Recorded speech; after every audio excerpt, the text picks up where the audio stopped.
नमस्कार। दिन भर की हाइलाइट्स जानने के लिए सुनते रहिए सुजस आवाज राजस्थान। सुजस पॉडकास्ट में मेधा से आप सुन रहे हैं प्रदेश की खास खबरें। एक नजर आज की हेडलाइंस पर। मुख्यमंत्री भजनलाल शर्मा ने ली rising Rajasthan global investment summit के तहत हस्ताक्षरित हुए एमओयू पर बैठक। 1000 करोड़ रुपए से अधिक की राशि वाले एमओयू को समय से धरातल पर उतारने के लिए हुई विस्तार से चर्चा। मुख्यमंत्री की अध्यक्षता में हुए बैंक ऑफ बड़ौदा और बैंक ऑफ महाराष्ट्र के साथ समझौता ज्ञापन पर हस्ताक्षर। मुख्यमंत्री ने कहा, विकसित राजस्थान 2047 हमारा विजन। मुख्यमंत्री के नेतृत्व में प्रदेश में विमानन क्षेत्र के विकास को मिल रही रफ्तार। भीलवाड़ा में फ्लाइंग स्कूल को मिली मंजूरी। मुख्यमंत्री की पहल पर सोशल मीडिया इन्फ्लुएंसर्स के लिए नव प्रसारक नीति की जारी। हर जिले में नव प्रसारक लाएंगे जन कल्याणकारी योजनाओं और कार्यक्रमों के बारे में जागरूकता। और अब खबरें विस्तार से। मुख्यमंत्री भजनलाल शर्मा ने आज rising Rajasthan global investment summit के तहत हस्ताक्षरित हुए 1000 करोड़ रुपए से अधिक की राशि वाले एमओयू को समयबद्ध रूप से धरातल पर उतारने के लिए समीक्षा बैठक ली। इस अवसर पर श्री शर्मा ने समीक्षा बैठक में कृषि, शिक्षा, सूचना प्रौद्योगिकी, उद्योग एवं वाणिज्य, चिकित्सा एवं स्वास्थ्य, खनन, पर्यटन और नगरीय विकास एवं आवासन विभाग के 124 एमओयू के क्रियान्वयन के संबंध में विभागीय अधिकारियों के साथ चर्चा की। आपको बता दें कि गत वर्ष 9 से 11 दिसंबर तक आयोजित हुए rising Rajasthan global investment summit के तहत कुल 35 लाख करोड़ रुपए से अधिक के एमओयू किए गए थे, जिनके बाद इन एमओयू को समयबद्ध और प्रभावी क्रियान्वयन के लिए मुख्यमंत्री ने त्रिस्तरीय समीक्षा व्यवस्था की पहल की थी। इसी कड़ी में मुख्यमंत्री स्तर पर एमओयू क्रियान्वयन की समीक्षा बैठक आयोजित की गयी। मुख्यमंत्री भजनलाल शर्मा के नेतृत्व में राज्य सरकार ने प्रदेश के कारोबारी और व्यापारिक माहौल को निवेशकों के अनुरूप बनाने के लिए बड़े बदलाव किए हैं। प्रदेश में औद्योगिक क्षेत्र की स्थापना, नवीन औद्योगिक क्षेत्रों को भूखंड आवंटन किए गए हैं। साथ ही निवेश को बढ़ावा देने के लिए राजस्थान निवेश प्रोत्साहन योजना 2024 और अन्य नई 9 नीतियाँ जारी की गयी हैं। राइजिंग राजस्थान समिट के तहत हुए निवेश एमओयू को जमीन पर उतारने की प्रगति रिपोर्ट दिसंबर 2025 में प्रदेशवासियों के सामने प्रस्तुत की जाएगी। इसी कड़ी में मुख्यमंत्री की अध्यक्षता में आज मुख्यमंत्री निवास पर बैंक ऑफ बड़ौदा और बैंक ऑफ महाराष्ट्र के साथ समझौता ज्ञापन पर हस्ताक्षर किए गए। मुख्यमंत्री भजनलाल शर्मा ने कहा कि राज्य सरकार ने अमृत कालखंड विकसित राजस्थान 2047 के तहत 5 वर्षों की कार्य योजना बनाकर सर्वजन हिताय आधारित समावेशी विकास का लक्ष्य रखा है। उन्होंने कहा कि इस कार्य योजना के तहत भविष्य के लिए 10 संकल्प निर्धारित किए गए हैं। इन संकल्पों में बुनियादी ढांचे का विकास करना और प्रदेश की अर्थव्यवस्था को $350 बिलियन पर पहुंचाना भी शामिल है। इन एमओयू के अनुसार बैंक ऑफ बड़ौदा अगले 6 वर्षों यानी 31 मार्च 2030 तक प्रति वर्ष 20,000 करोड़ रुपए का ऋण प्रदान करेगा। इसके साथ ही बैंक ऑफ महाराष्ट्र भी प्रति वर्ष 10,000 करोड़ रुपए का ऋण उपलब्ध कराएगा। ये राशि राजस्थान सरकार की विभिन्न परियोजनाओं, विशेषकर आधारभूत ढांचा क्षेत्र जैसे बिजली और नवीकरणीय ऊर्जा, सड़क, पेयजल और स्वास्थ्य के लिए उपयोग में लाई जाएगी। मुख्यमंत्री ने कहा कि ये हमारे लिए गर्व का विषय है कि बैंक ऑफ बड़ौदा और बैंक ऑफ महाराष्ट्र जैसे देश के प्रतिष्ठित बैंक अब राजस्थान की विकास यात्रा में भागीदार बनने जा रहे हैं। हमारे प्रदेश के आधारभूत ढांचे को सशक्त करने की दिशा में बैंक ऑफ बड़ौदा और बैंक ऑफ महाराष्ट्र का ये सहयोग बड़ा कदम है और आज का ये समझौता प्रदेश के बुनियादी ढांचे की मजबूती में मील का पत्थर साबित होगा। उन्होंने कहा कि बैंकों की व्यक्तिगत विकास और राज्य और देश की उन्नति में महत्वपूर्ण भूमिका होती है। बैंक को ये सुनिश्चित करना चाहिए कि आमजन को उनकी सेवाओं का अधिकतम लाभ मिले।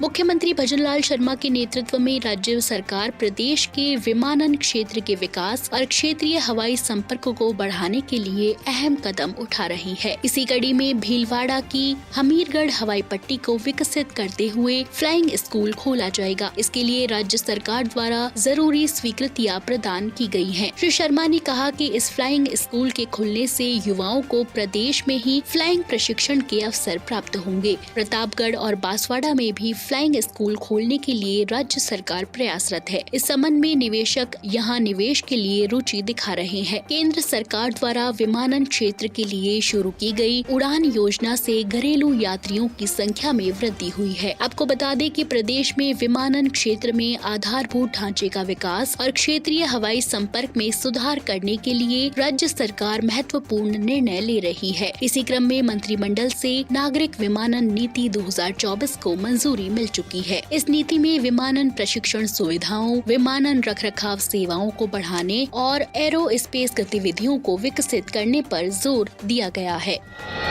मुख्यमंत्री भजनलाल शर्मा की पहल पर इस वर्ष की बजट घोषणा को पूरा करते हुए राज्य सरकार ने पहली बार सोशल मीडिया इन्फ्लुएंसर्स के लिए नव प्रसारक नीति जारी की है। इस योजना से जुड़ने वाले नव प्रसारक पंडित दीनदयाल उपाध्याय की अंत्योदय की अवधारणा के अनुरूप और प्रधानमंत्री नरेंद्र मोदी की गरीब कल्याण की सोच को साकार करने के लिए सरकार की कल्याणकारी योजनाओं और कार्यक्रमों की जानकारी जन जन तक पहुँचाएंगे। सूचना एवं संपर्क विभाग द्वारा जारी इस नीति में नव प्रसारकों के लिए 2 श्रेणियां बनाई गई हैं। श्रेणी ए में 1 लाख से अधिक सब्सक्राइबर या फॉलोअर्स वाले सोशल मीडिया इन्फ्लुएंसर्स और श्रेणी बी में न्यूनतम 7,000 से 1 लाख तक सब्सक्राइबर या फिर फॉलोअर्स वाले सोशल मीडिया इन्फ्लुएंसर्स को रखा गया है। जिला स्तर पर प्रत्येक श्रेणी में एक नव प्रसारक और संभाग स्तर पर श्रेणी ए में 2 और बी में 1 नव प्रसारक का चयन किया जाएगा। जिला सूचना एवं जनसंपर्क कार्यालय के प्रभारी इन नव प्रसारकों के मेंटर के रूप में इनके कार्यों की निगरानी करेंगे। विभाग इन नव प्रसारकों को content creation, video audio editing, SEO, social media management और ब्रांडिंग आदि स्किल्स प्राप्त करने में मदद भी करेगा। नव प्रसारक फेसबुक,